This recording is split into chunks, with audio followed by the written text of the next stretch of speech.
Hola, ¿qué tal, ingeniera? Hoy le traemos como proyecto un diseño y evaluación de un sistema de refrigeración compacto, el cual trabaja en minimización de pérdidas energéticas mediante control adiabático. Tenemos como integrantes de este proyecto pues a Cristian Samuel Pacheco González, a Naidelin Gladys Sánchez Villafuerte, Yanela Naomi Alvarado Cruz, Michael Rigoberto González Suárez y la persona que les está hablando, Juliana Paulette Pinela. Calme. Tenemos como un resumen, una breve explicación de que esto es un diseño y evaluación de un sistema de refrigeración miniatura con isobutano como un refrigerante, enfocado en demostrar principios de física-química como el efecto Joule-Thomson y los cambios de fase. Se busca alcanzar temperaturas cercanas a menos 10 grados Celsius, mejorar la eficiencia energética y validar el funcionamiento de sistemas de refrigeración sostenibles en pequeñas escalas. Tenemos como introducción, los sistemas de refrigeración son fundamentales en diversas industrias, pero suelen presentar pérdidas energéticas que reducen su eficiencia y aumentan el consumo eléctrico. Este proyecto propone diseñar y evaluar un sistema de refrigeración compacto con control adiabático, basado en principios de termodinámica y transferencia de calor, con el fin de minimizar las pérdidas de energía y mejorar su eficiencia mediante aislamiento térmico y control automatizado. Tenemos como un ejemplo, por ejemplo, el aire acondicionado. Cuando nosotros tenemos o prendemos el aire acondicionado en nuestro cuarto y tenemos una ventana abierta de par en par, ahí va a ocurrir una pérdida de energía bastante grande, ya que en el sistema del aire acondicionado es un sistema abierto, el cual el motor, como ve que está entrando calor, está afectándolo, entonces este va a llevar al 100% del trabajo del motor para poder volver a refrigerar más el sistema. Y pues en este proceso va a haber mucha más pérdida de energía. Y nuestro proyecto lo que trae es tener un sistema adiabático, el cual este nos permite no tener transferencia de calor. Es un sistema totalmente cerrado, o sea, digamos que perfectamente, este, como de una ventana cerrada par a par. De esa manera es lo que venimos a demostrarles con nuestro proyecto, el cual no va a tener muchas pérdidas de energía o casi nada, porque no va a haber ningún tipo de intercambio de calor, no va a haber ningún tipo de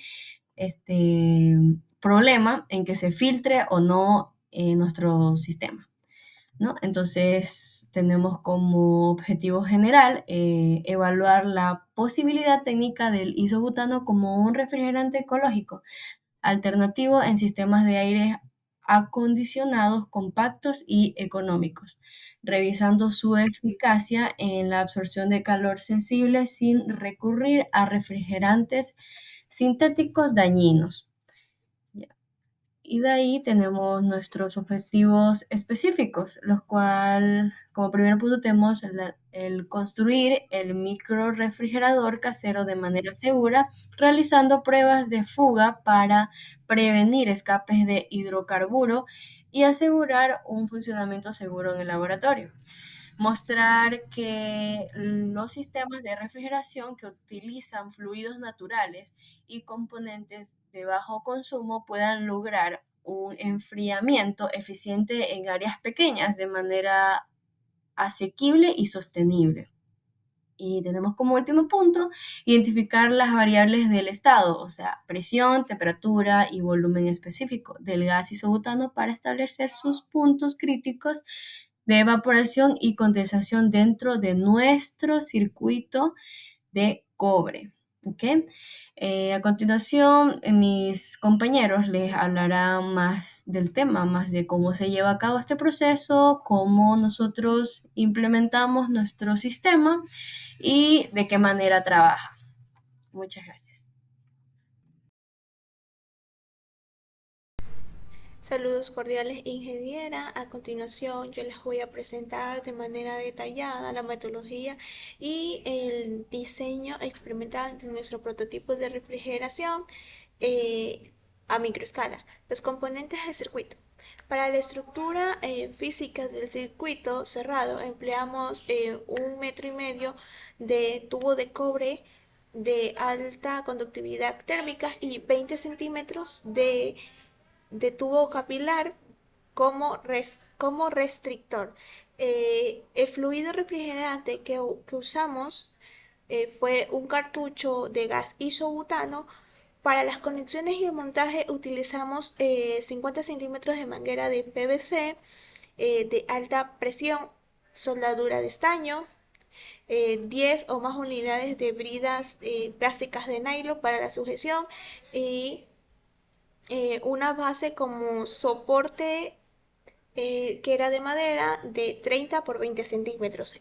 Los equipos del sistema.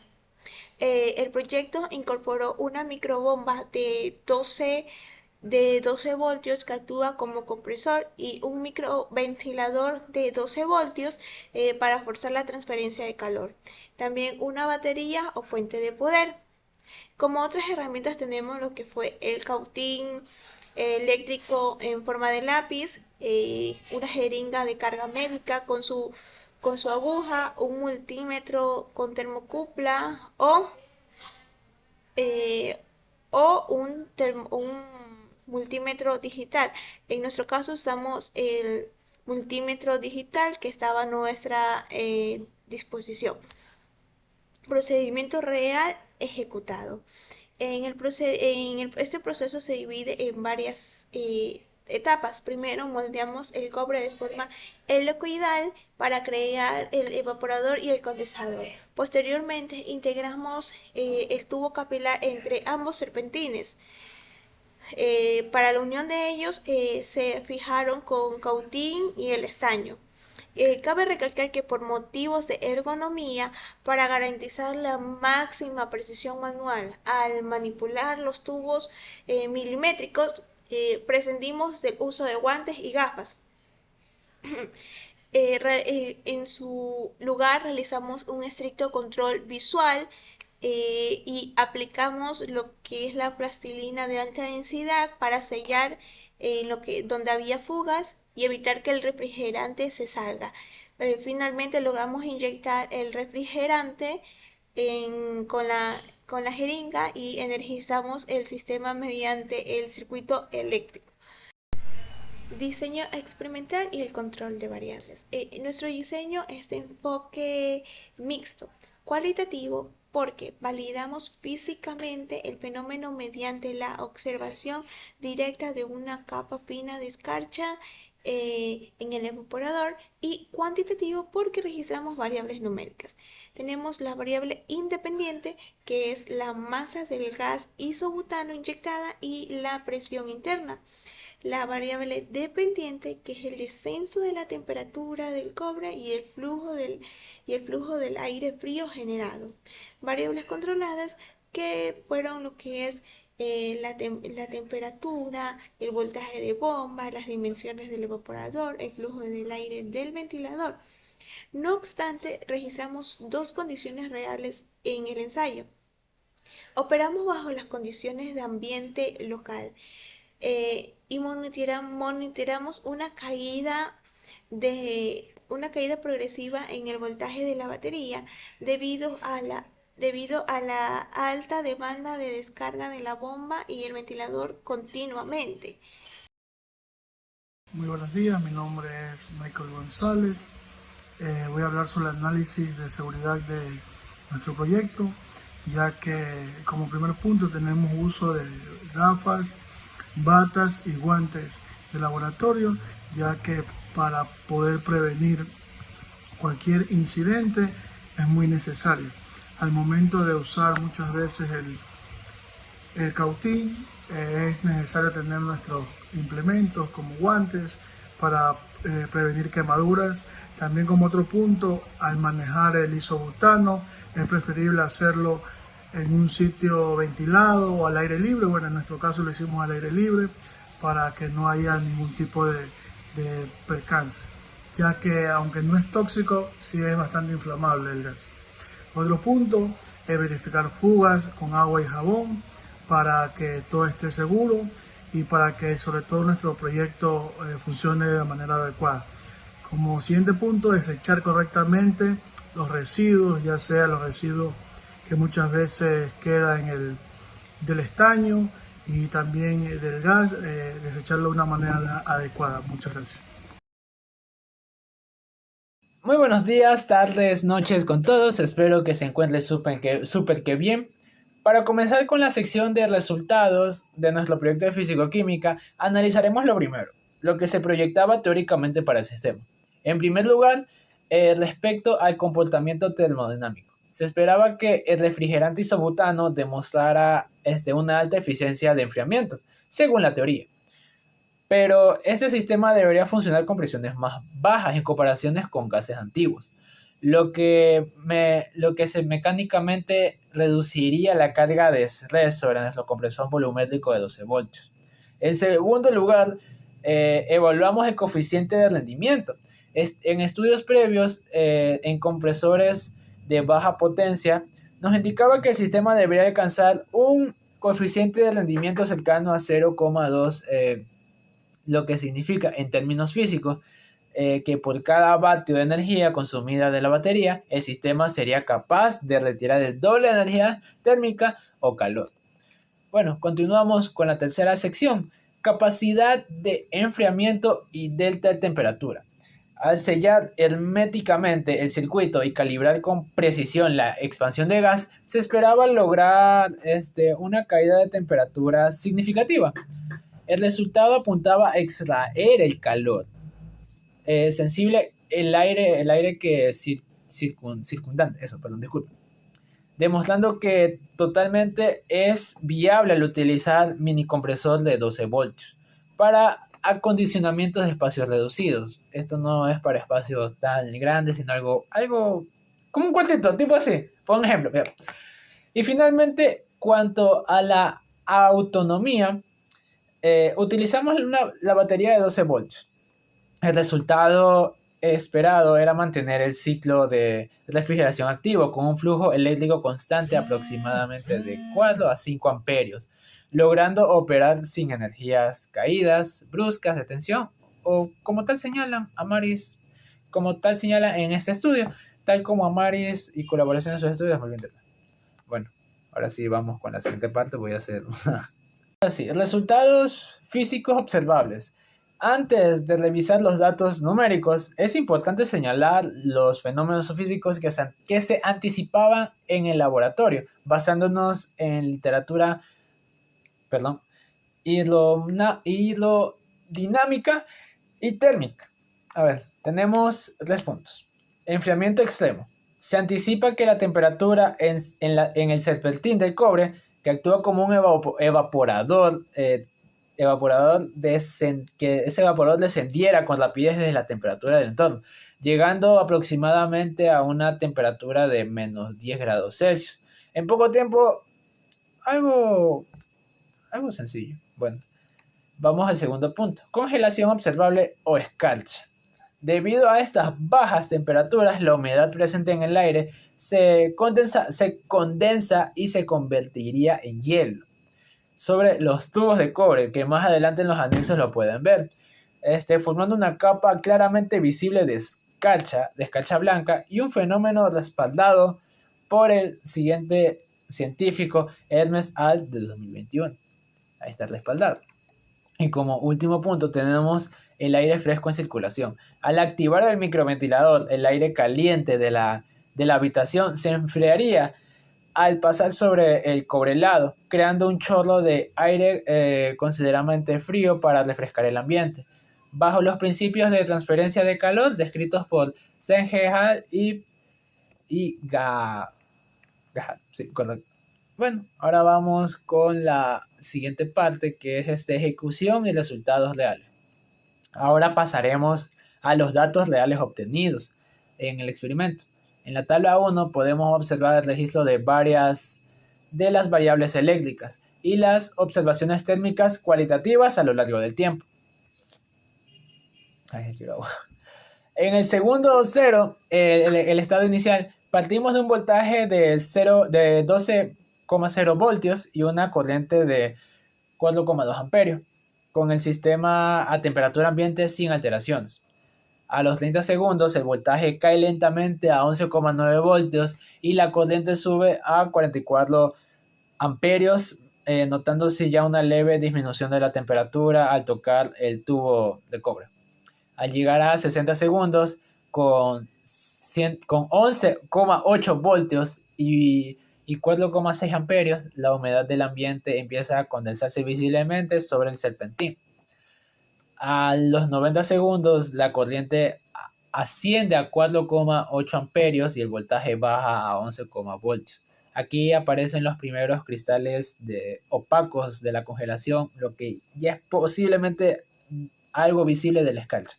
Yeah. Y finalmente llegamos a los 120 segundos. Registramos registramos 11,4 voltios y una corriente máxima de 4,9 amperios. En este punto se observa una delgada capa de escarcha, evidenciando que la congelación no cubrió el serpentín a causa de la disminución potencial de lo eléctrico. Ya. Ahora vamos a la tabla número 2. Ahora sí, ahí ayudan. Cuadro de comparación y variación del sistema. Para entender mejor el comportamiento real frente al teórico, analizaremos el cuadro de comparación variable de la tabla 2. Vamos a esta comparación. A ver. Consumo de corriente. Resultado previsto de 4,0 amperios y a 5,0 amperios. Y experimentalmente se observaron entre 4,2 amperios a 4,9 amperios. Se permaneció en el rango operativo estándar, lo que alcanzó el máximo bajo de la carga mecánica más alta. Estabilidad de tensión, segundo punto. Teóricamente se esperaba que se mantuviera constante en 12,0 voltios, pero en la práctica observamos que hubo una caída hasta los 11,4 voltios, hasta la reducción total de 0,6 voltios. Ocurrió a causa de la elevada necesidad de microbiana a la restricción de la energía de la batería. Como último punto tenemos aspecto cualitativo. Se proyectaba un enfriamiento extremo y uniforme, pero se obtuvo una escarcha blanca y parcial localizada. Con esto concluimos que el fenómeno Joule-Thomson se observó claramente en el cobre, pero estuvo debidamente limitado en la energía eléctrica. Para finalizar, realizamos la evaluación cuantitativa de esta pérdida mediante la fórmula del error o desviación porcentual, la cual calcula el valor absoluto de la diferencia entre el voltaje teórico y el voltaje real, dividido por el voltaje teórico y expresado en porcentaje. Al realizar el cálculo con nuestros valores extremos, obtenemos que esta desviación porcentual del 4,17% representa cuantitativamente el impacto de la carga del microcompresor sobre la fuente de alimentación, permitiéndonos entender las limitaciones del sistema real al ideal termodinámico. Espero que haya esto sido de mucha ayuda. Gracias por su atención y mil disculpas, en serio, me he estado llamando, así que me disculparán por eso. Así que muchas gracias. Hola chicos, ¿qué tal? Yo les voy a hablar acerca de análisis y discusión. En este caso voy a hacer la interpretación de resultados. Factibilidad técnica. Se demostró que nuestro ciclo con la lata de isobutano funcionó de forma correcta, ya que se formó escarcha o cristales en el tubo de cobre y demostró así lo que fue la absorción de calor latente. Limitación eléctrica. A los 120 segundos, la microbomba empezó a exigir el máximo de la batería. En este caso teníamos una batería de 12 voltios y la redujo a 11,5 voltios, exigiendo así el 4,17% de la batería, ¿no? Seguimos con la siguiente diapositiva. Teoría versus práctica, en este caso, pues nuestra falla, ¿no? Expectativa. El enfriamiento uniforme en todo el evaporador hasta los menos 10 grados centígrados, ¿no? Pero la realidad fue que fue una escarcha parcial localizada al inicio del serpentín. Explicación termodinámica. La caída del voltaje redujo lo que fue el trabajo. En este caso, lo que nosotros decimos es que nos falló, pues básicamente la batería. O sea, la batería y la microbomba porque debimos calcular un poco mejor, debíamos mejorar y calcular mejor lo que fue la extracción de corriente y que eso nos iba a reducir pues en este caso el trabajo, ¿no? Lo que se tuvo que haber manifestado en nuestro proyecto.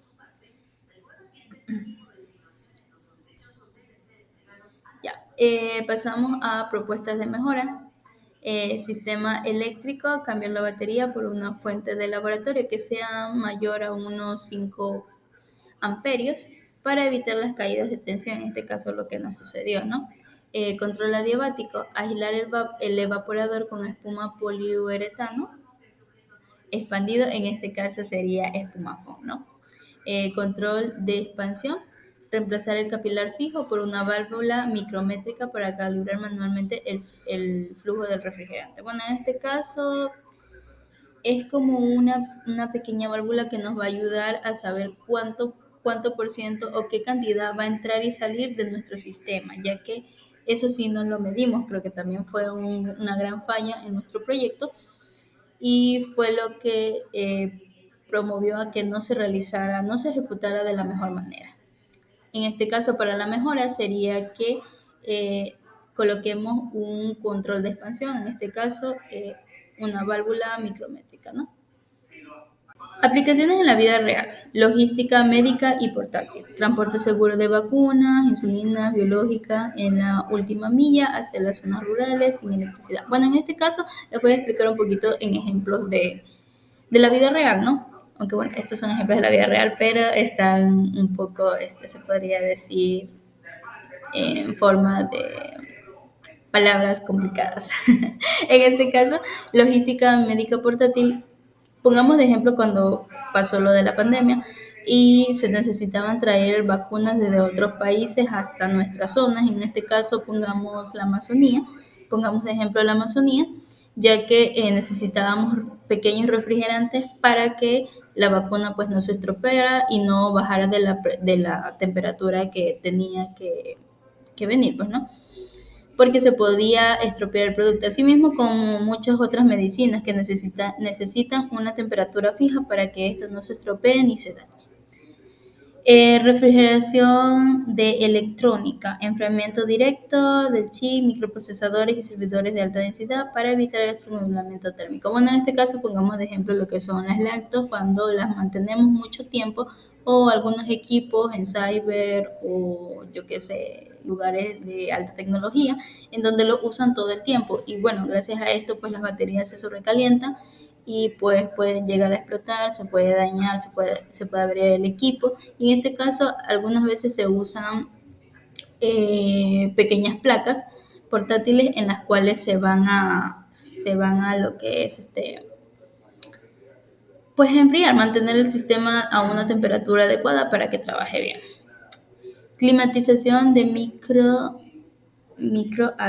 habitáculos. Aire fresco localizado para tu protección especializada de cabinas de maquinarias o equipos aeroespaciales. Bueno, en este caso tomemos de ejemplo los equipos aeroespaciales, ya que pues necesitan tener una temperatura constante, aparte también para el visor para que no se empañe y muchos otros factores que son necesarios, ¿no?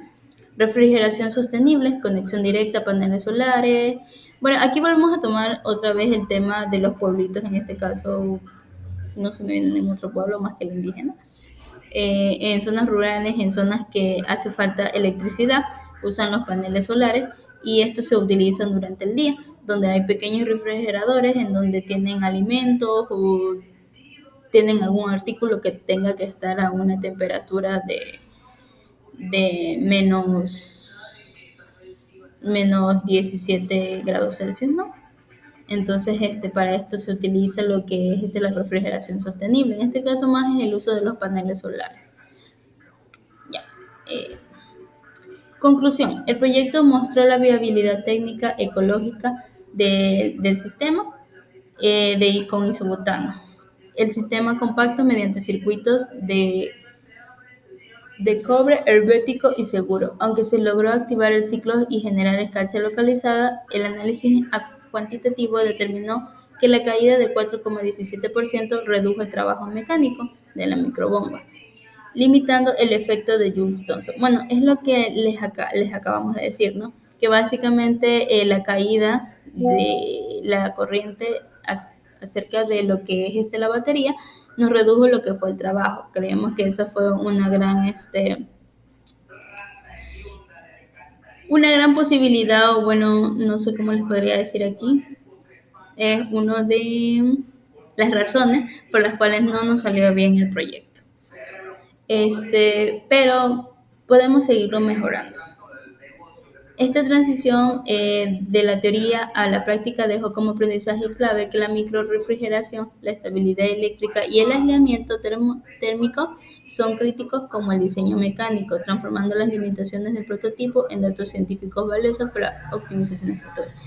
Bueno, en este caso, como ya se los dije, lo que podemos decir es que para poder mejorar nuestro proyecto tenemos que tomar medidas, ver en lo que nos equivocamos y seguir viendo opciones para mejorar nuestro prototipo, ¿no? Ya.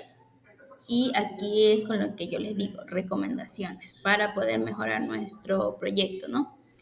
Eh, Optimización de seguridad, sustituir la microbomba de aire por un microcompresor sellado para hidrocarburos, evitar chispas y degradación por el gas. Válvula de servicio y vacío. Soldar válvulas, escáner y realizar vacío mecánico previo a eliminar gases no condensables, humedad en el capilar. Aislamiento avanzado. Cambiar aislantes caseros por materiales de alta eficiencia como espuma, mi poliuretano inyectado o aerogeles alrededor del evaporador. Ok, aquí hay otras recomendaciones en las que también nos dice soldadura de alta presión, reemplazar la soldadura de estaño por soldadura de plata para resistir la fatiga por vibración y evitar fugas futuras. Bueno, en este caso, esa creemos también que es otra variable por la cual nuestro proyecto no funcionó, ya que a nosotros no nos fue muy bien soldando, no lo pudimos soldar de manera correcta en la primera parte y por eso recurrimos luego a un profesional, el cual nos soldó, pero no lo soldó bien, creemos, porque seguía teniendo fugas de gas.